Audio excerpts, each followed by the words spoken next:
तो स्वागत करता हूँ सभी को इस चैप्टर के लास्ट लेक्चर में। एंड ये जो चैप्टर था बहुत इंटरेस्टिंग था, थोड़ा लेंदी ज़रूर था। इसको अच्छे से अगर आपने नहीं पढ़ा तो आपको प्रॉब्लम्स फेस करने होंगे ज़रूर। ओके, सो आज का टॉपिक है रिकॉयल, जो मैंने बोला था पिछले दिन, पिछले वीडियो में। रिकॉयल ऑफ द गन किसे कहा जाता है, रिकॉयल का मतलब क्या है और रिकॉयल होता क्यों है, ठीक है ना। ये क्वेश्चन आपके दिमाग में आ रहा है तो इसका हल जो है वो इस आंसर से आपको मिल जाएगा। So when A bullet is fired from gun the bullet exerts an reaction force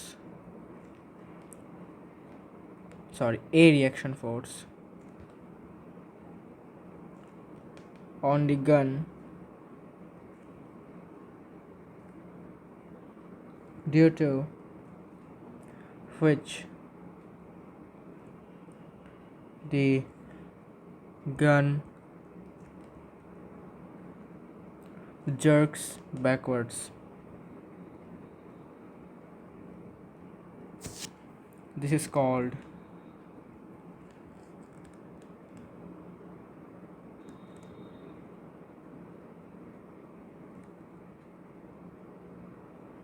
recoil of the gun. तो सिंपली क्या होता है, जब भी एक बुलेट को फायर किया जाता है, आपने देखा होगा सिनेमा में हो गया हो, गेम्स में जब आप खेलते हो गेम्स, ठीक है ना, तो तब आपने देखा कि जो बुलेट फायर्ड होता है, मतलब बुलेट को जब हम फायर करते हैं, गन को फायर करते हैं, तो बुलेट क्या है, निकलती है बुलेट गन से, ठीक है। तो लाइक दैट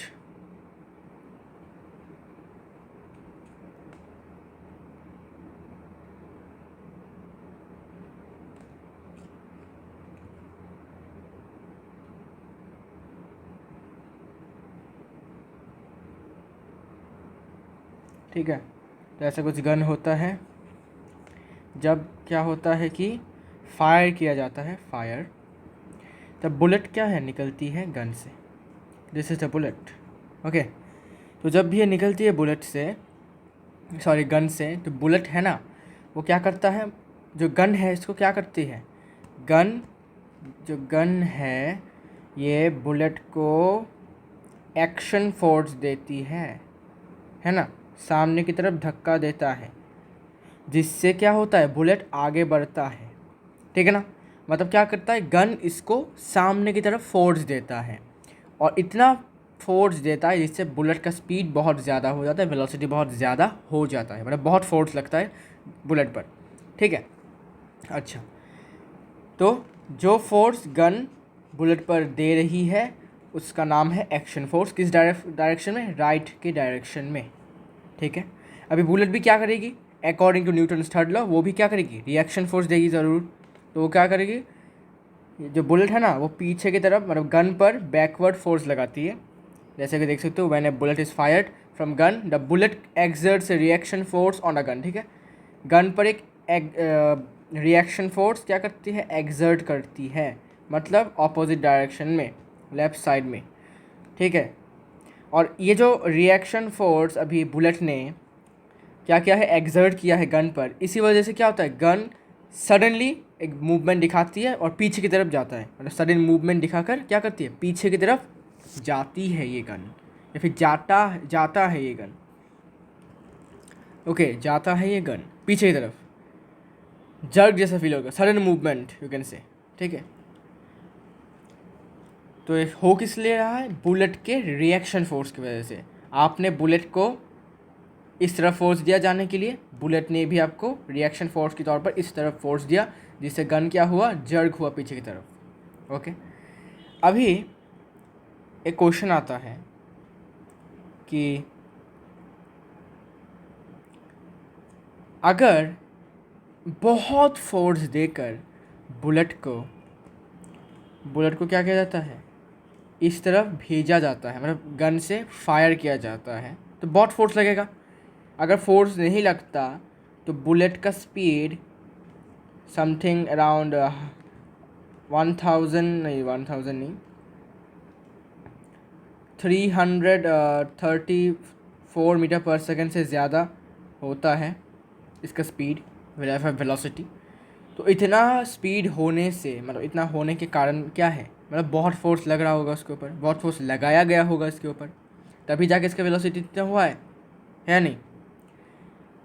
आप अगर एग्जांपल लेते हो कि आप अगर क्रिकेट खेल रहे हो, तो सपोज़ बॉलर ने आपको बॉल किया, करने के बाद आप बैट्समैन हो, ठीक है ना, तो आपको बहुत ज़्यादा फोर्स लगेगा, ठीक है ना, बल्ला आपको बल्ला घुमाना पड़ेगा, बहुत ज़ोर से घुमाना पड़ेगा, जिससे क्या होगा, जिससे जो गेंद है, क्रिकेट का जो बॉल है, वो क्या जाएगा, स्टैंड्स में जाएगा। तो उसके लिए आपको क्या चाहिए होगा, फोर्स चाहिए होगा बहुत ज़्यादा का, जब बहुत ज़्यादा अमाउंट पे फोर्स चाहिए होगा। वैसे ही इस बुलेट को इतना स्पीड में ट्रेवल करवाने के लिए भी क्या चाहिए होगा, फोर्स चाहिए होगा, ठीक है। और ये फोर्स कौन दे रही है, गन दे रही है, किस डायरेक्शन में, इस डायरेक्शन में, अच्छी बात है।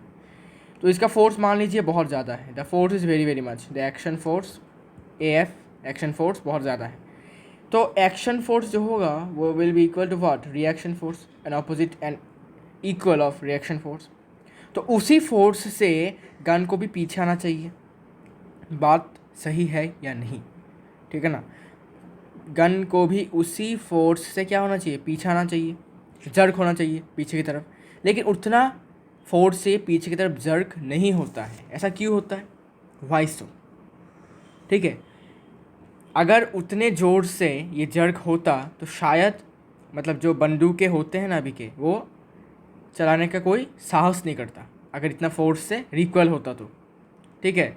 अभी क्यों नहीं होता रिकॉइल इतना ज़्यादा, जिस फोर्स से बुलेट को भेजा गया है, बहुत ज़्यादा फोर्स से भेजा गया है बुलेट को, उसी फोर्स से अगर ये जर्क करेगा, ठीक है, तो कोई बंदूकें यूज़ नहीं करेगा, सब हाथों से युद्ध करने लग जाएंगे।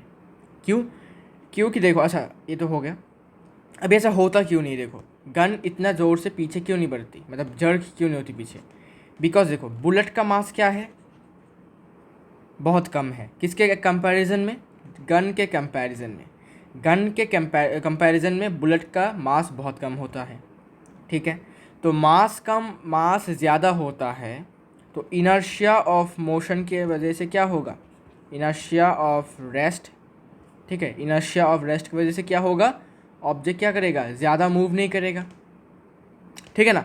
इनर्शिया ऑफ रेस्ट या फिर मोशन के लिए रेस्ट की होगा, इनर्शिया ऑफ रेस्ट की वजह से क्या होगा, ऑब्जेक्ट ज़्यादा मूव नहीं करेगा, करना चाहेगा भी नहीं, क्योंकि उसमें क्या होता है, उसमें होता है आलसीपना, आलस होता है इसमें, गन में, कि मैं भाई ज़्यादा मूव नहीं करूँगा, मैं क्योंकि मेरा मास भी ज़्यादा है, मैं बहुत ही मोटा आदमी कह सकते हो, तो मुझे ज़्यादा हिलना पसंद नहीं है, ज़्यादा मूव करना मुझे पसंद नहीं है, ठीक है। वैसे ही गन भी, इससे ज़्यादा मस्त है, तो वो क्या करेगा, मुझे ज़्यादा मूव करने की पसंद नहीं है, इसलिए मैं भी जर्क ज़्यादा नहीं करूँगा, थोड़ा सा जर्क ज़रूर होगा आपको फील, लेकिन ज़्यादा होने नहीं दूंगा, बिकॉज मेरा मास ज़्यादा है।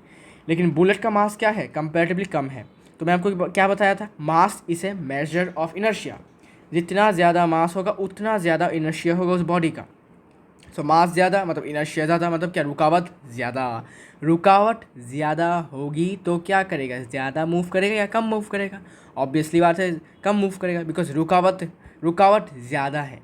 अगर आपको कोई रोक के रखे, ठीक है, आप अगर आपकी मम्मी आपको खेलने से, क्रिकेट खेलने से, गली में क्रिकेट हो, फुटबॉल हो, कुछ भी हो, खेलने से रोक के रखे, तो क्या आप जा पाओगे, नहीं जा पाओगे। वैसे ही अगर रुकावट ज़्यादा हो, तो मतलब मास ज़्यादा हो, तो रुकावट क्या मतलब इनर्शिया ज़्यादा होगा, इससे क्या होगा, ज़्यादा मूव नहीं करेगा, ठीक है, ज़्यादा हिल उल नहीं पाएगा।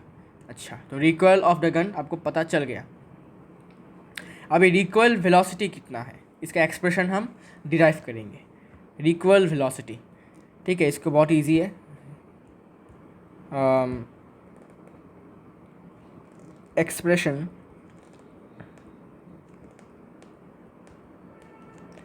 एक्सप्रेशन ऑफ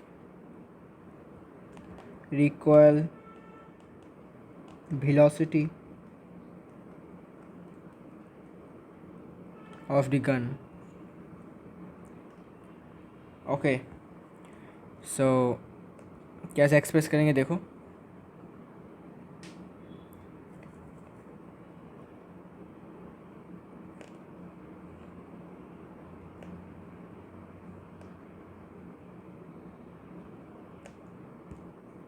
एक गन बनाना पड़ेगा।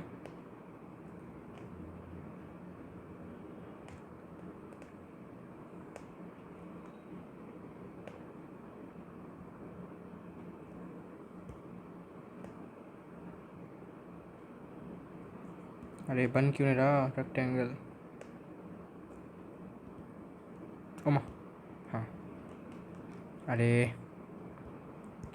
कुछ ज़्यादा ही कंफ्यूजन है। लग जा 0 पे। धत, ये हो गया ऐसा, फिर ये होगा ऐसा।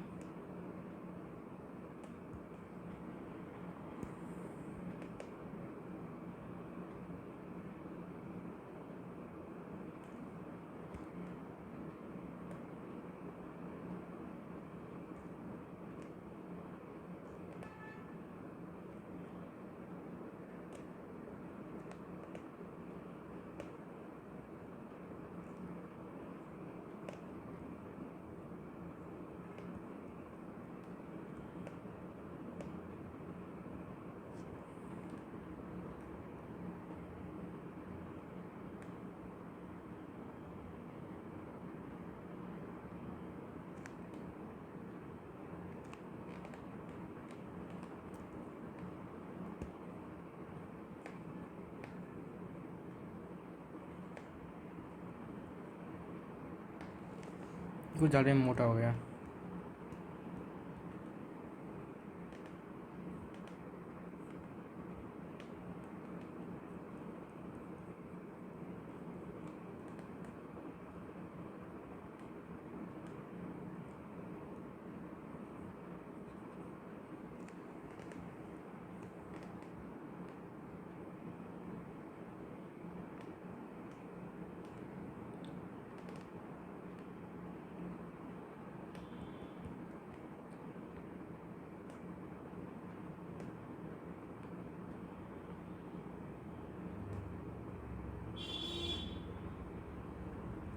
हो गया।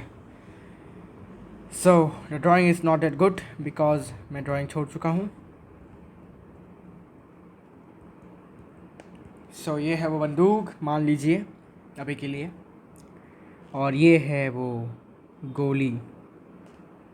वेट, इसको थोड़ा लंबा बनाते हैं गोली को। और ये है इसका पॉइंटी हेड, जिससे कि ये एयर फ्रिक्शन, एयर रेजिस्टेंस इस पर बहुत कम लगती है और ये इजीली बहुत जल्दी स्पीड से ट्रेवल कर पाता है। ओके, तो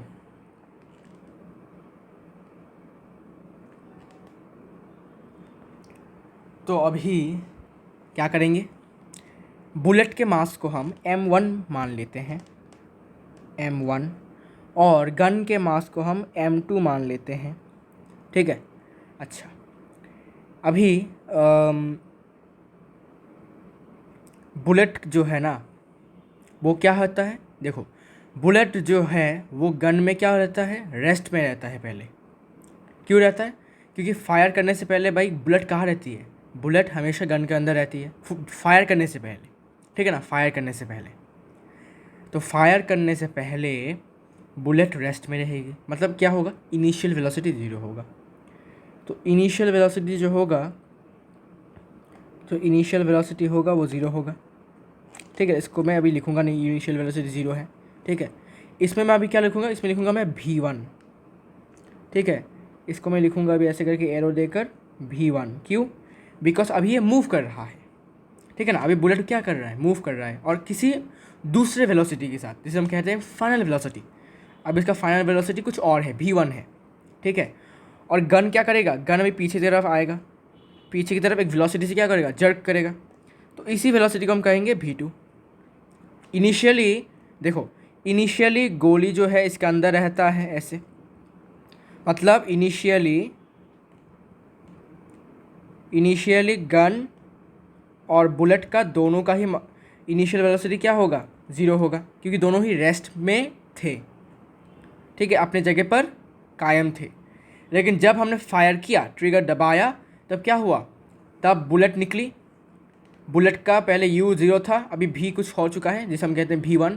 ठीक है, अभी कुछ वेलोसिटी से ये आगे बढ़ रहा है और गन भी क्या करेगा, पीछे की तरफ एक वेलोसिटी से मतलब क्या करेगा, जर्क करेगा। ठीक है, अचानक से ये पीछे की तरफ जर्क करेगा, पीछे की तरफ अचानक से सडन मूवमेंट दिखाएगा। मूवमेंट मतलब क्या, कुछ वेलोसिटी होगा, कुछ स्पीड होगा, इसको हम कहेंगे v2। ठीक है, अच्छा, तो आपको क्या लिखना है, आपको लिखना है when bullet is fired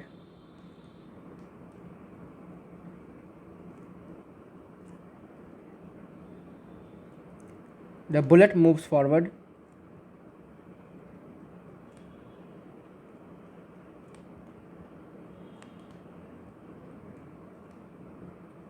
and gun recoils backward।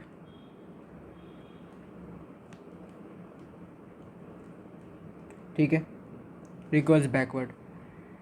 let लिखेंगे, let m1 and m2 are the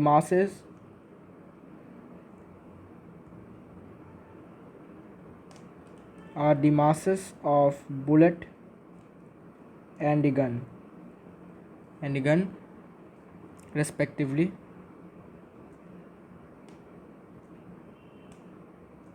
ठीक है, और and let v1 and v2 be the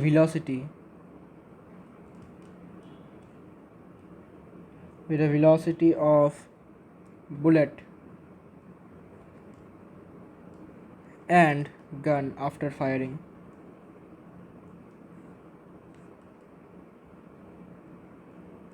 ठीक है, तो v1 और v2 क्या है, वेलोसिटी है बुलेट और गन के फायरिंग करने के बाद, मतलब फायर करने के बाद इनका वेलोसिटी v1 v2। फायर करने से पहले इनिशियल वेलोसिटी 0 है दोनों का। ओके ओके, अभी आपको लिखना है here u1 equal to initial velocity of gun, sorry bullet, of bullet which is equal to 0, or u2 equal to initial velocity of gun which is equal to 0। ठीक है, अच्छा, इसके बाद अभी हम लिखेंगे टोटल मोमेंटम बिफोर फायरिंग। जितना total momentum है फायर करने से पहले वो क्या होगा, वो पहले लिखेंगे, और फायर करने के बाद जो टोटल मोमेंटम है वो कितना है ये भी लिखेंगे। अच्छा, तो लिखो total momentum of the bullet gun system, मतलब बुलेट और गन दोनों का। ठीक है, bullet gun system before firing, fire करने से पहले, will be what, before firing क्या होगा, m1 u1 plus m2 u2। ठीक है ना, ठीक है ना, बताओ, momentum, initial momentum of the bullet plus initial momentum of the gun equal to what, total momentum before firing means initial momentum, total initial momentum कह सकते हो इसको आप। मतलब फायरिंग करने से पहले बुलेट का और गन का टोटल मोमेंटम कितना है वो हम कैसे लिखेंगे, इनिशियल वेलोसिटी से लिखेंगे, और मास तो सेम रहेगा m1 m2, but initial velocity होगा। और m1 m2 तो हमें नहीं पता, लेकिन इनिशियल वेलोसिटी हमें पता है, कितने हैं, दोनों को ही 0 है, तो m1 into 0 plus m2 into 0, because rest में थे दोनों, गन और बुलेट दोनों ही रेस्ट में थे, तो इनका इनिशियल वेलोसिटी भी 0 होगा। ठीक है, तो इट विल बी 0। ओके, तो टोटल मोमेंटम बिफोर फायरिंग, तो टोटल मोमेंटम फायर करने से पहले जो था बुलेट और गन का वो कितना है, 0, मतलब सम है दोनों का 0। अच्छा, अभी फायर करने के बाद कितना होता है। ओके, फायरिंग के बाद now total momentum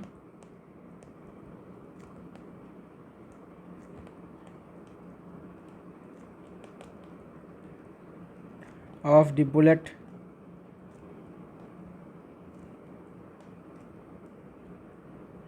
gun system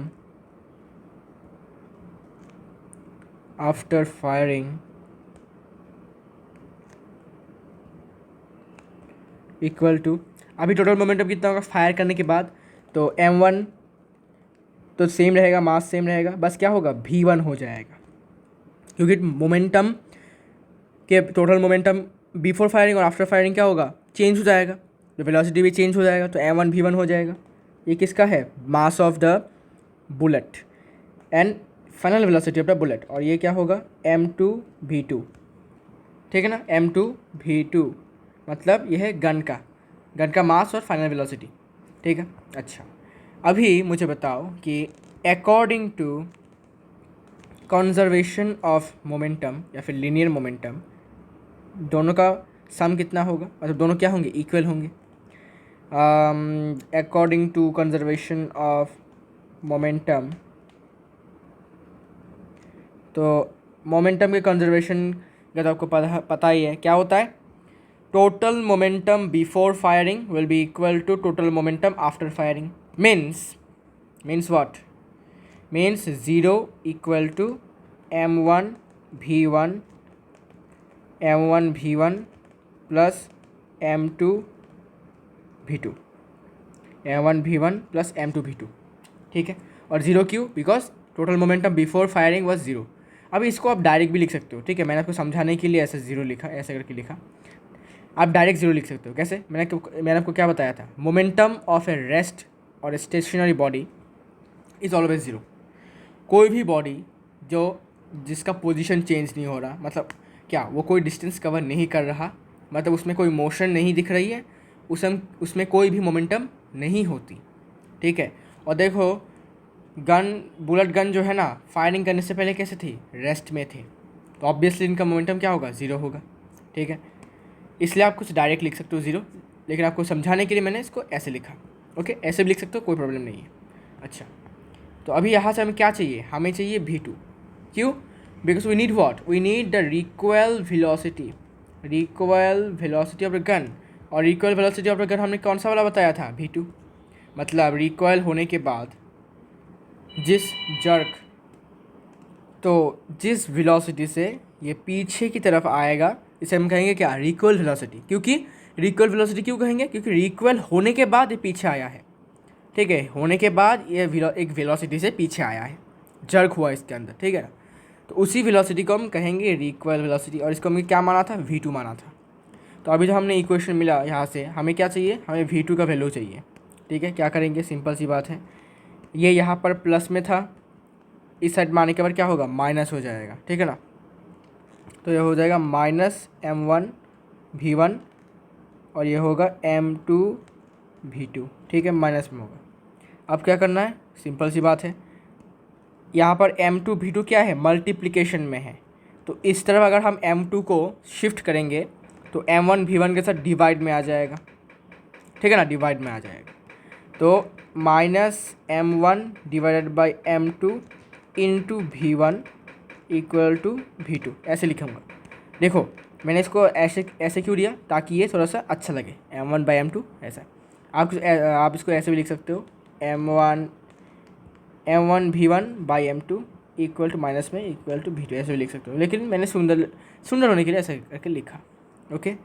तो यहाँ से हमें इक्वल वेलोसिटी का फॉर्मूला मिल चुका है, डायरेक्ट निकालने का formula, hence v2 equal to minus m1 divided by m2 into v1, and this is what, this is nothing but equal velocity,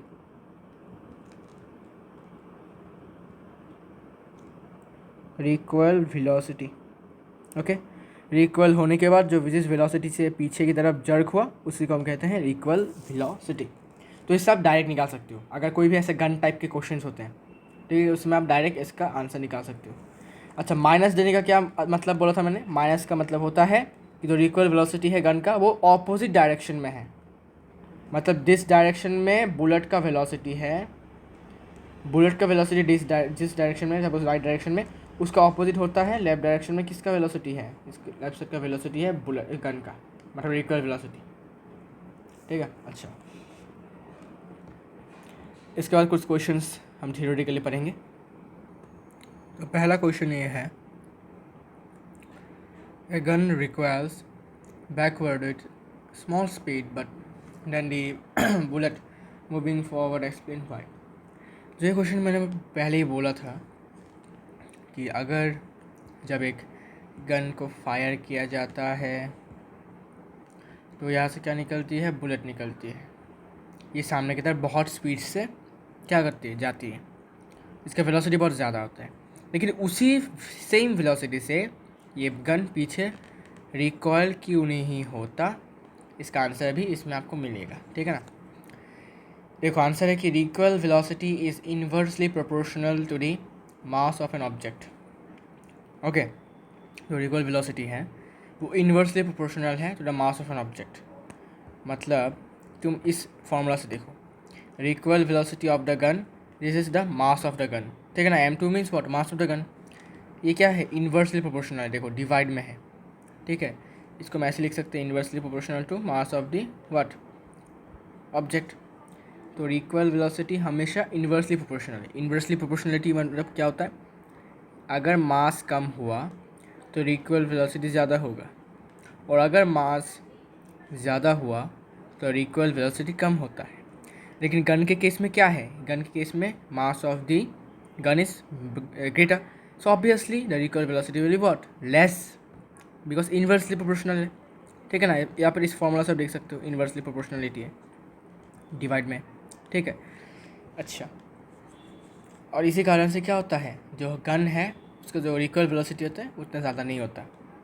अच्छा, फिर mass of gun is much greater than the mass of bullet. अभी मास जो है gun का वो क्या है, mass of bullet से ज़्यादा है, मतलब बुलेट के मास से ज़्यादा है। इसीलिए क्या होता है, रिकॉयल वेलोसिटी क्या होता है, gun requires backward with small speed than the bullet moving forward, और इसी कारण से ये होता है। ठीक है ना। और दूसरा कारण है इनर्शिया का, इनर्शिया का भी कारण है, because inertia is also measure of mass, तो उसका कारण भी यहाँ पर है। अच्छा, फिर बात करेंगे और एक क्वेश्चन के बारे में। Now we will talk about another question. इस क्वेश्चन में बोला गया है कि दो सेम टू सेम दिखने वाली बुलेट्स को फायर किया गया है। एक को फायर किया गया है एक हल्के राइफल से, दूसरे को फायर किया गया है एक हैवी राइफल से। ठीक है। अच्छा, विद द सेम फोर्स से फायर किया गया है। ओके, ठीक है। Which rifle will hurt the shoulder and why. कौन सा राइफल शोल्डर को ज़्यादा दर्द देगी और क्यों, रीज़न क्या है।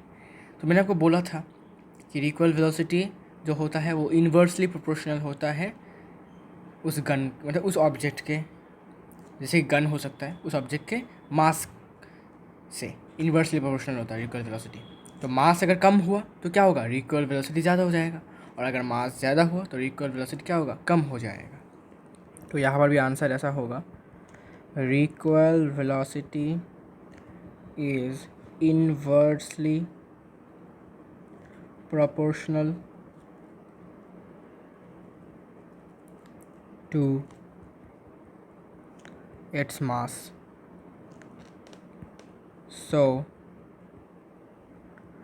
light recoils, light मतलब इसमें लाइट राइफल होगा। ठीक है, लाइट राइफल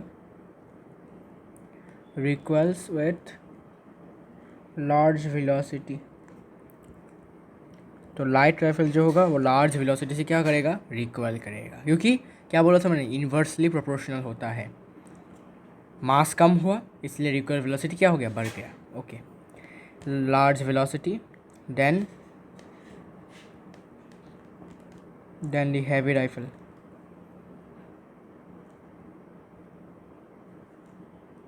Hence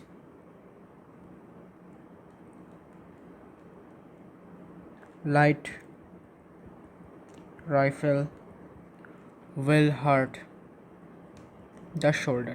तो लाइट जो राइफल होगा वही हर्ट करेगा, क्योंकि रिकॉयल वेलोसिटी ज़्यादा होगा, बहुत ज़ोर से आके क्या करेगा, आपके शोल्डर पर अटैक करेगा। ठीक है ना, मतलब जर्क होगा पीछे की तरफ और बहुत ज़ोर से आके लगेगा आपके शोल्डर में, और आपका शोल्डर क्या होगा, दर्द होगा आपको ज़्यादा, शोल्डर डिसलोकेट भी हो सकता है। ठीक है, अगर बहुत ज़्यादा क्या बोलते हैं इसको, रिकॉयल वेलोसिटी हुआ, मतलब मास बहुत कम हुआ तो। ठीक है। अच्छा, तो ऐसी बातें भी आपको पता चल गई है आज। ठीक है, और भी कुछ क्वेश्चंस के बारे में बात करेंगे।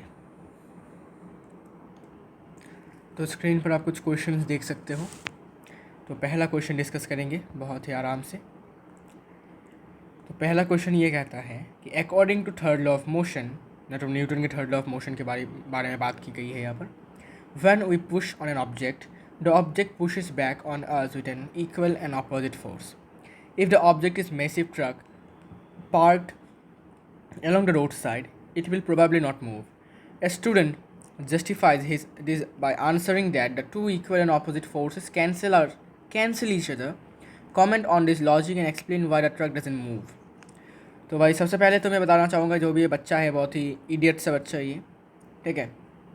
ये क्लास 10 का स्टूडेंट हम नहीं कह सकते, ये बच्चा है अभी भी, ठीक है।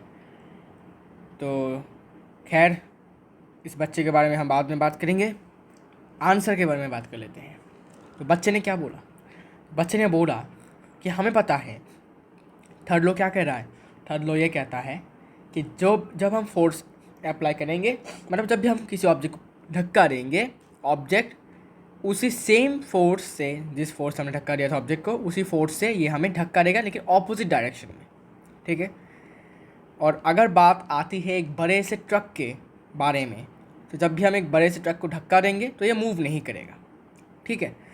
तो अभी बच्चा कहता है कि ये इसीलिए होता है क्योंकि जो दो इक्वल और ऑपोजिट फोर्स है वो एक दूसरे को कैंसिल आउट कर देते हैं, इसलिए ऐसा हो रहा है, ठीक है, इसलिए ऐसा हो रहा है। तो ये जो बच्चा है ये बहुत ही, यू कैन से, डम भी नहीं कह सकते इसको हम, मतलब इसका सोचने का जो तरीका है ना बहुत ही कैजुअल है इसका, ठीक है। अच्छा, चलिए बात करते हैं इसका आंसर में गलती कहाँ है। गलती ये है कि इसने बोला कि ये कैंसिल आउट करते हैं, एक्शन और रिएक्शन फोर्स कैंसिल आउट करते हैं, ये गलत बोला उसने। ये कभी नहीं होता, क्योंकि एक्शन और रिएक्शन फोर्स कभी एक ऑब्जेक्ट पर काम करता ही नहीं, एक्ट करता ही नहीं, ये दूसरे डिफरेंट ऑब्जेक्ट्स पर काम करते हैं, ठीक है। जैसे मैंने आपको बोला था, आपको बताइए, ठीक है। So the logic given by the student is wrong. सारी जाहिर सी बात है। This is because forces of action and reaction do not act on the same body. बोला था मैंने, सेम बॉडी पर एक्शन रिएक्शन फोर्स कभी एक्ट करते नहीं हैं। So there is no question of that cancellation. तो कैंसिल जो होंगे ये तो कभी होता ही नहीं और होगा ही नहीं, okay. So when we push a massive truck, then the force applied on the truck is not sufficient to overcome the force of friction between the tires of truck and ground. Hence the tire doesn't move. Hence the truck doesn't move, and the truck will move only if the force applied on it is greater than the frictional force. तो जब भी हम एक truck को धक्का देंगे और तब क्या होगा, जो फोर्स हम अप्लाई कर रहे हैं ट्रक पर वो उतना सफिशिएंट नहीं है, उतना एनफ नहीं है, ठीक है। क्या करने के लिए? फ्रिक्शनल फोर्स को ओवरकम करने के लिए, फ्रिक्शनल फोर्स को हराने के लिए हमारा जो फोर्स हम दे रहे हैं ट्रक को धक्का दे के, जब हम ट्रक को धक्का दे रहे हैं, जो फोर्स हम अप्लाई कर रहे हैं ट्रक पर उतना सफिशिएंट नहीं है, ठीक है, उतना एनफ नहीं है फ्रिक्शनल फोर्स या फिर फ्रिक्शन को चकमा देने के लिए, ठीक है। और जब तक कि हम फ्रिक्शन को चकमा नहीं देंगे, ऑब्जेक्ट मतलब जो मैसिव ट्रक है, बड़ा सा ट्रक है, वो मूव नहीं करेगा। तो रीज़न क्या है? फ्रिक्शनल फोर्स से रीज़न, ठीक है। इसमें भी एक्शन रिएक्शन फोर्स है। कैसे? हमने ट्रक पर धक्का मारा, ठीक है, ट्रक पर धक्का मारा, धक्का मारने के बाद क्या हो रहा है? फ्रिक्शनल फोर्स ऑपोजिट डायरेक्शन में धक्का मार रहा है, ठीक है ना, ऑपोजिट फोर्स में धक्का मार रहा है। तो हमने फोर्स दिया ट्रक पर, ठीक है, हमने फोर्स दिया ट्रक पर, और फ्रिक्शन किस पर काम कर रहा है? टायर पर, ठीक है ना। हमने फोर्स दिया ट्रक पर और टायर काम कर रहा है, फ्रिक्शन काम कर रहा है टायर पर, ठीक है। अच्छा, ओके। तो ट्रक तभी मूव करेगा जब हम फ्रिक्शनल फोर्स से ज़्यादा फोर्स अप्लाई करेंगे, किस पर? ट्रक पर, ठीक है, अच्छी बात है। इसके बाद, two similar vehicles are moving with same velocity on a road such that one of them is loaded and the other one is empty. Which of the following vehicles will require large force to stop it? तो बोला है कि दो same दिखने वाले गाड़ियाँ हैं, ठीक है, सेम दिखने वाले, अभी सेम वेलोसिटी से रोड पर चल रहे हैं, मोशन में, सेम वेलोसिटी से, ठीक है। अच्छा, और एक में एक जो कार है ना, एक जो व्हीकल है, कार है, कुछ भी है, वो लोडेड है, मतलब भरा हुआ है, और दूसरा जो है वो खाली है। अभी हमें ये बताना है कि कौन से वाले व्हीकल को हमें रोकने के लिए ज़्यादा फोर्स अप्लाई करना पड़ेगा। तो देखो, a large force is required to stop the loaded vehicle. Loaded vehicle को स्टॉप करने के लिए हमें ज़्यादा फोर्स देनी पड़ेगी, मतलब ज़्यादा फोर्स हमें चाहिए। क्यों? बिकॉज मास ज़्यादा है, तो मोमेंटम क्या होगा, ज़्यादा होगा। देखो, momentum is equal to what, mass into velocity. Momentum depend करता है मास और वेलोसिटी पर। तो मास अगर इंक्रीज़ करता है तो ऑब्वियसली बात है मोमेंटम भी इंक्रीज़ करेगा, और अगर वेलोसिटी भी इंक्रीज़ करता है तो मोमेंटम भी इंक्रीज़ करेगा। लेकिन अभी क्या होगा, यहाँ पर वेलोसिटी कांस्टेंट है, सेम है दोनों का, तो यहाँ पर ये कांस्टेंट है, ठीक है। तो कांस्टेंट हो जाने से क्या होगा, momentum directly proportional to M, ठीक है ना।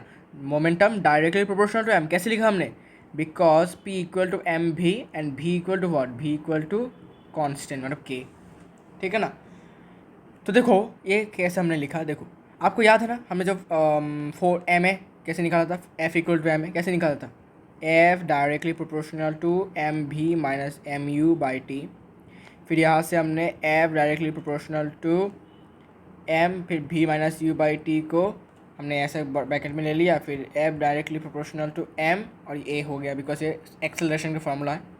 फिर हमने क्या दिया था, आपको याद है, इस प्रोपोर्शनलिटी साइन को चेंज करने के लिए, किस में चेंज करने के लिए, इक्वल टू साइन में चेंज करने के लिए हमने क्या यूज़ किया था, if you remember we use a constant k, हमने कांस्टेंट के का यूज़ किया था, ठीक है। तो कांस्टेंट के का यूज़ करके एफ इक्वल टू के एम ए, जब तक हम कांस्टेंट यूज़ नहीं करेंगे तब तक हम प्रोपोर्शनलिटी को तोड़ नहीं पाएंगे। हाँ, तोड़ पाते हैं बहुत बहुत केसेस में। इलेक्ट्रिसिटी चैप्टर में आपको पढ़ने को मिलेगा क्लास 10 में, उसमें हीट का एक, you can say heat energy का एक फार्मूला है जिसे हम कहते हैं जूल्स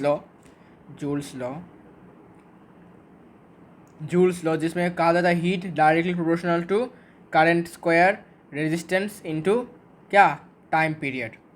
जब हम इसको इक्वलिटी मतलब इक्वल साइन बिठा दें तब भी ऐसा ही रहता है, H equal to I square resistance into time period, ठीक है।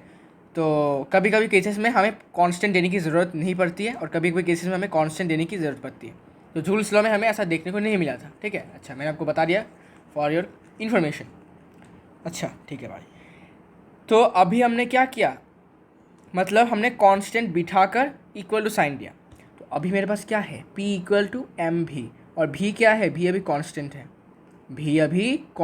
है, तो इक्वल टू साइन को हम किस में चेंज कर सकते हैं, फिर से प्रोपोर्शनलिटी में चेंज कर सकते हैं। क्यों भाई, बिकॉज हमारे पास कांस्टेंट है, कौन कांस्टेंट है, वेलोसिटी। क्यों, दोनों का वेलोसिटी सेम है, मतलब वेलोसिटी कांस्टेंट रहेगा यहाँ पर। तो यहाँ से हम क्या कर सकते हैं, लिख सकते हैं momentum directly proportional to mass of that object. अभी मास ज़्यादा हुआ, कैसे मास ज़्यादा हुआ, बिकॉज लोडेड है भाई, लोडेड, भरा, सामान से भरा हुआ है, लोडेड है, तो उसका मास भी क्या होगा, ज़्यादा होगा। मास ज़्यादा तो ऑब्वियसली मोमेंटम ज़्यादा, डायरेक्टली प्रोपोर्शनल, ठीक है। अच्छी बात है भाई, समझ गए तो वेरी नाइस। तो it is because loaded vehicle has greater momentum than the empty vehicle as the mass of the loaded vehicle is more as you know than that of the empty vehicle. तो large force किस पे लगेगा, obviously large loaded को stop करने के लिए लगेगा, because of inertia of motion. Inertia of motion भी केस है यहाँ पर, मोमेंटम तो है ही, इनर्शिया ऑफ मोशन भी केस है यहाँ पर। इनर्शिया ऑफ मोशन की वजह से क्या करेगा, इनर्शिया ऑफ मोशन की वजह से मैंने क्या बोला था, जो ऑब्जेक्ट भारी है उसे मोशन में सेट करने के लिए भी बहुत ज़्यादा फोर्स चाहिए होता है और उसको रोकने के लिए भी ज़्यादा फोर्स चाहिए होता है। तो मास अगर ज़्यादा हो तो उसको मोशन में सेट करने के लिए भी डिफ़िकल्टी होती है, और मोशन से रेस्ट में लाने में भी बहुत डिफ़िकल्टी होता है, हार्ड होता है, ठीक है। अभी मास ज़्यादा है तो इनर्शिया ऑफ मोशन की वजह से वो क्या करेगा, उसका टेंडेंसी होगा ठीक है ना, उसका टेंडेंसी क्या होगा कि मैं मोशन में ही रहूँगा, और ये क्या करेगा, इससे क्या होगा, हमें इसको रोकने में और भी दिक्कत फेस करनी पड़ेगी। ठीक है ना, अच्छी बात है। फिर दूसरा क्वेश्चन, सॉरी तीसरा question, distance time graph of a moving body is shown in figure, how much force is acting on the body. तो देख सकते हो इसमें ग्राफ दिया गया है, मैं आपको ड्रॉ कर देता हूँ ग्राफ। ये है ऐसा ग्राफ, ऐसा ग्राफ, ये डिस्टेंस और ये टाइम ग्राफ है, और ये है इंक्लाइन, एक लाइन है incline to time axis. Okay, अच्छी बात है भाई। अभी हमें बताया गया है कि कितना फोर्स लग रहा है बॉडी के ऊपर, कितना फोर्स लग रहा है बॉडी के ऊपर। अगर आपने चैप्टर 1 में ग्राफ्स जो होते हैं ना, ग्राफ, मोशन के ग्राफ, अगर आपने अच्छे से पढ़ा है, ठीक है, तब आपको पता चलेगा कि डिस्टेंस टाइम ग्राफ में अगर एक लाइन इंक्लाइन होता है टाइम एक्सिस के साथ, तो अब उसे हम कहते हैं यूनिफॉर्म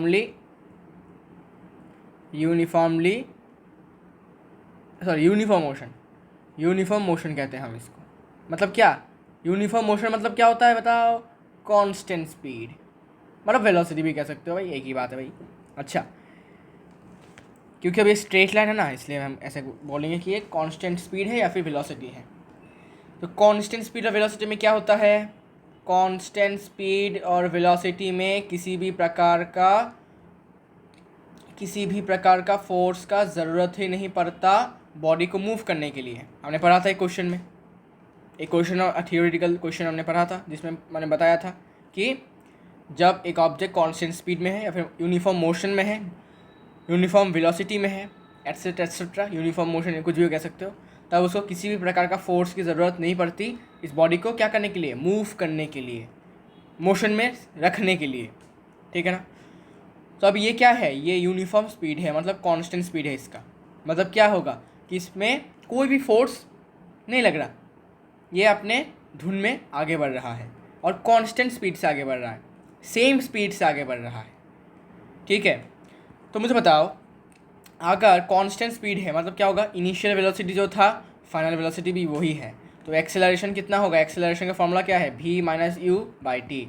v और u इक्वल है तो v माइनस भी लिख सकते हैं बाई टी, v और v माइनस करेंगे कितना होगा, 0 बाई टी, मतलब क्या 0, तो एक्सेलरेशन 0 मीन्स एक्सेलरेशन 0 मतलब क्या, we know f equal to ma, इसमें एक्सेलरेशन अगर 0 हो जाता है तो फोर्स भी क्या होगा, 0, मतलब कोई भी फोर्स नहीं लग रहा है। समझ में आ गया आपको, okay, no doubt I guess. अच्छा, तो क्या कहेंगे हम कि ये जो बॉडी है ना, from graph it is clear that the body is moving with uniform velocity. ठीक है, यूनिफॉर्म वेलोसिटी से मूव कर रहा है body, hence acceleration of the body 0, obviously बात है, कोई फोर्स नहीं लग रहा तो एक्सेलरेशन भी 0 होगा। Therefore net force acting on the body is 0, तो जितना फोर्स उस बॉडी पर लग रहा है, नेट फोर्स जो है इस बॉडी का क्या होगा, 0 होगा, क्योंकि एक्सेलरेशन 0 है, बैलेंस्ड फोर्स है। बैलेंस फोर्स में ही क्या होता है, बैलेंस फोर्स जब भी लगता है किसी ऑब्जेक्ट पर, वो ऑब्जेक्ट कांस्टेंट स्पीड से आगे बढ़ता है। तो यहाँ पर काम किसने किया, बैलेंस्ड फोर्स ने। ठीक है, बैलेंस्ड फोर्स में आपको क्या पढ़ा था, डेफिनेशन याद है आपको, बैलेंस फोर्स का डेफिनेशन क्या होता है, नेट फोर्स 0 जब होता है तभी हम कहेंगे कि जो फोर्सेस है वो बैलेंस्ड है। ओके, तो बहुत ही ईजी सा यस थियोरेटिकल क्वेश्चन था, और भी कुछ क्वेश्चन है और 2 क्वेश्चन हैं। तो ये है आज के लास्ट क्वेश्चंस थियोरेटिकल। तो ये क्वेश्चन है कि why it is dangerous to jump out of a moving vehicle, how can the danger be minimised. आपने अक्सर सुना होगा कि मूविंग व्हीकल में कभी चढ़ना नहीं चाहिए और उतरना नहीं चाहिए, मूविंग व्हीकल से उतरना नहीं चाहिए और मूविंग व्हीकल में चढ़ना नहीं चाहिए। तो ऐसा क्यों होता है, ऐसा क्यों कहा जाता है, और इसको, इस डेंजर को हम कैसे मिनिमाइज़ करेंगे। ठीक है, अच्छा, if a person jumps out of a vehicle the feet will suddenly come to rest. जब भी एक इंसान एक गाड़ी से जंप आउट करेगा, उछल कर बाहर निकलेगा, the feet will suddenly come to rest, जो फीट है ना वो अचानक से रेस्ट में आ जाएगा। While the rest of the body is in motion and hence he fall down and may get hurt. तो पैर तो उसका रेस्ट में आ जाएगा ऑटोमेटिक, ठीक है ना, पैर तो उसको रेस्ट में आ जाएगा ऑटोमेटिक, लेकिन उसका अपर बॉडी क्या रहेगा, मोशन में रहेगा, इनर्शिया ऑफ मोशन के वजह से। ठीक है ना, इनर्शिया ऑफ मोशन के वजह से उसका टेंडेंसी होगा, उसको अपर पार्ट का जो बॉडी है वो रहेगा किस में, मोशन में। तो इस डेंजर को मिनिमाइज़ करने के लिए क्या करना पड़ेगा? सिंपल सी बात है, जिस डायरेक्शन में व्हीकल मूव कर रहा था उसी डायरेक्शन में हमें दौड़ना है। ठीक है, कुछ कदम दौड़ने हैं, दौड़ने के बाद हमें रुक जाना है। ठीक है, इससे क्या होगा? हमें चोट नहीं लगेगी। जैसे कि मान लीजिए दरवाज़ा है, ठीक है, बस का ये दरवाज़ा है, ठीक है, दरवाज़ा ये है, वो कंडक्टर जो खड़ा होता है वहाँ पर। तो आपको क्या करना है? ये आप है, आप अगर ऐसे निकलते हो, सीधा ऐसे निकलते हो तो आप गिर जाओगे। आपको क्या करना है? आपको इस डायरेक्शन में निकलना है, मतलब भागना है ऐसे। निकलने के बाद आपको भागना किस तरफ है? इस तरफ। क्यों? Because vehicle is also moving in this direction. ठीक है, तो आपको मतलब निकलते ही आपको भागना है इस तरफ। ठीक है, जोर से नहीं भागना, तेज़ भागने की ज़रूरत नहीं है, मतलब भागना है थोड़ा सा। भागने के बाद धीरे धीरे अपना वेलोसिटी आपको डिक्रीज़ करना है, मतलब ब्रेक पकड़ना है आपको, आपके पैरों में आपको ब्रेक पकड़ना है। ठीक है ना? फिर आपको क्या होना है? आपको कोई भी दर्द नहीं होगा। लेकिन अगर आप पागलों की तरह डायरेक्ट ऐसे छलांग मारते हो एकदम डायरेक्ट, तो आप गिर जाओगे भाई, चोट लगेगी आपको, डैम श्योर। आप ट्राई करके देख सकते हो। ठीक है, so if a person jumps out of a vehicle, the feet will suddenly come to rest while the rest of the body is in motion, and hence he fall down and may get hurt. This danger can be minimized by running along with moving vehicle in the same direction in which vehicle is moving for some time while jumping out of it. ठीक है, कुछ पलों के लिए आपको दौड़ना है जिस डायरेक्शन में व्हीकल मूव कर रहा है, फिर आपको रुक जाना है। ठीक है, आपको छलांग मारने के बाद। ठीक है, ये आपका बचने के लिए बनाया गया है, और आप you can try it, okay, if you want to. Last question. A truck and a car, both moving with same speed v, have a head-on collision and both of them come to halt after that. If collision lasts for 1 second, which vehicle experiences the greater force of impact? Which vehicle experiences the greater momentum change? Which vehicle experiences the greater acceleration? And which is the car likely to suffer more damage than the truck? Oh sorry, why is the car. अच्छा, तो पहला question है, अच्छा पहले given बता देता हूँ मैं। एक ट्रक है, एक कार है, दोनों का सेम स्पीड है और उनका एक कोलिशन होता है, हेड ऑन कोलिशन, मतलब ये ट्रक और ये कार। ठीक है, दोनों ट्रक, ये कार, दोनों का हेड ऑन मतलब क्या? आमना सामना होता है, आमना सामना। और कोलिशन कितने देर के टिकता है? 1 सेकंड के लिए। इसके बाद दोनों सेटल डाउन हो जाते हैं। ठीक है, अच्छी बात है। Which vehicle experiences the greater force of impact? किस में सबसे ज़्यादा फोर्स ऑफ इम्पैक्ट एक्सपीरियंस करेगा? कौन सा, ट्रक या फिर कार?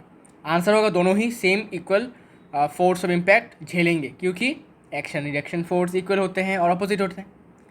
ठीक है, तो ये वाला इसको ठोका, इसको इसने ठोका, ठोकने के बाद दोनों को ही, देखो कार ने क्या किया, इस तरफ एक्शन फोर्स लगाया मान लीजिए, तो ट्रक भी इसको क्या करेगा? इस तरफ रिएक्शन फोर्स देगा। ठीक है, और दोनों का फोर्स क्या होगा? इक्वल होगा और ऑपोजिट होगा, सिंपल सी बात है। Second question, which vehicle experiences greater momentum change? किसका मोमेंटम चेंज ज़्यादा होगा? अभी देखो मास किसका ज़्यादा है? तो मास ज़्यादा है ट्रक का, ट्रक का मास ज़्यादा है कार से। तो मास ज़्यादा है मतलब क्या? मोमेंटम भी ज़्यादा होगा, because they are directly proportional. Mass ज़्यादा, मोमेंटम ज़्यादा, तो मोमेंटम चेंज ज़्यादा किस में होगा? ट्रक का होगा, क्योंकि मास ज़्यादा है भाई, ज़्यादा भारी है। Okay, the truck experiences a greater change in momentum on account of its greater mass. Mass ज़्यादा के लिए, ज़्यादा मास के लिए ऐसा होता है। Okay, third question, which vehicle experiences the greater acceleration? किस में सबसे ज़्यादा एक्सेलरेशन देखने को मिलेगा? So the car experiences the greater change in acceleration as force remaining same, acceleration is inversely proportional to its mass. अभी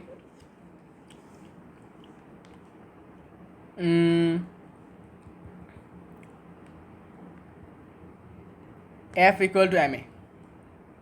okay, F equal to M A, अच्छी बात है। तो अगर मास कम हुआ, अच्छा इसको F इक्वल टू एम को हम क्या लिख सकते हैं? ऐसे लिख सकते हैं, F divided by mass equal to acceleration. ठीक है, तो जाहिर सी बात आप देख सकते हो ये डिवाइड में है मास और ये एक्सेलरेशन ऊपर है, तो इन्वर्सली प्रोपोर्शनल है। ठीक है, तो एक्सेलरेशन अगर ज़्यादा होगा तो मास कम होगा। ठीक है, और मास जो है वो कम किस में है? कार का। मास जो कम है वो कार का है, तो कार में क्या होगा, हमें ज़्यादा एक्सेलरेशन देखने को मिलेगा। फोर्स सेम है, फोर्स कांस्टेंट है, फोर्स इज़ कांस्टेंट, ठीक है, फोर्स इज़ कांस्टेंट, इसलिए हम ऐसा लिख सकते हैं कि acceleration is inversely proportional to 1/m, because force constant है। देखो फोर्स सेम है, एक्शन रिएक्शन फोर्स सेम है, ठीक है, force is same, so it will remain constant. तो यहाँ से हम लिख सकते हैं कि एक्सेलरेशन जो होगा वो ज़्यादा किस में होगा, अगर मास कम वाले ऑब्जेक्ट में, तो मास कम वाला ऑब्जेक्ट कौन सा है, कार, तो उसमें ज़्यादा एक्सेलरेशन हमें देखने को मिलेगा, because acceleration is inversely proportional to mass. Okay, अभी दोनों में से कार में ही सबसे ज़्यादा डैमेज क्यों फेस करना पड़ेगा ट्रक से, मतलब ट्रक में तो डैमेज हमें देखने को ही मिलेगा, लेकिन कार में इतना ज़्यादा क्यों मिलेगा। तो because of greater change in acceleration the car will suffer more. अभी एक्सेलरेशन ज़्यादा किस में है, एक्सेलरेशन ज़्यादा किस में होगा, कार में होगा, ठीक है। एक्सेलरेशन ज़्यादा मतलब क्या, वेलोसिटी ज़्यादा, वेलोसिटी ज़्यादा तो मोमेंटम ज़्यादा, और मोमेंटम ज़्यादा तो क्या होगा, फोर्स भी ज़्यादा, बिकॉज चेंज इन मोमेंटम ज़्यादा हुआ टाइम के साथ साथ, तो इम्पैक्ट किस में लगेगा ज़्यादा, मतलब डैमेज कितना होगा ज़्यादा, किसका ज़्यादा होगा, तो ये होगा कार का, बिकॉज टाइम बहुत कम है इसमें। देखो force directly proportional to m/2/2, time बहुत कम है, ओनली 1 सेकेंड, टाइम कम तो फोर्स ज़्यादा लगेगा, किस पर, कार पर, डैमेज ज़्यादा होगा क्योंकि इसका मोमेंटम ज़्यादा है, मोमेंटम ज़्यादा हुआ तो उसमें फोर्स क्या लगेगा, मतलब फोर्स कौन देगा इसमें, ट्रक देगा इसको, ठीक है, ट्रक देगा इसको फोर्स, इससे क्या होगा, डैमेज ज़्यादा गिरेगा इसमें। ओके, डैमेज ज़्यादा गिरेगा ट्रक कार में, क्योंकि मोमेंटम ज़्यादा है, टाइम कम है, और इन्वर्सली प्रोपोर्शनल है फोर्स के साथ टाइम, तो फोर्स ज़्यादा होगा। मोमेंटम क्यों कम है, सॉरी मोमेंटम क्यों ज़्यादा है, बिकॉज एक्सेलरेशन ज़्यादा है, एक्सेलरेशन ज़्यादा मतलब क्या, चेंज इन वेलोसिटी ज़्यादा है, ठीक है, अच्छी बात है भाई। तो आज का लेक्चर यहीं पर ख़त्म होता है। Hope you all understood the video and I will pray कि आप सबका एग्ज़ाम भी अच्छा हो।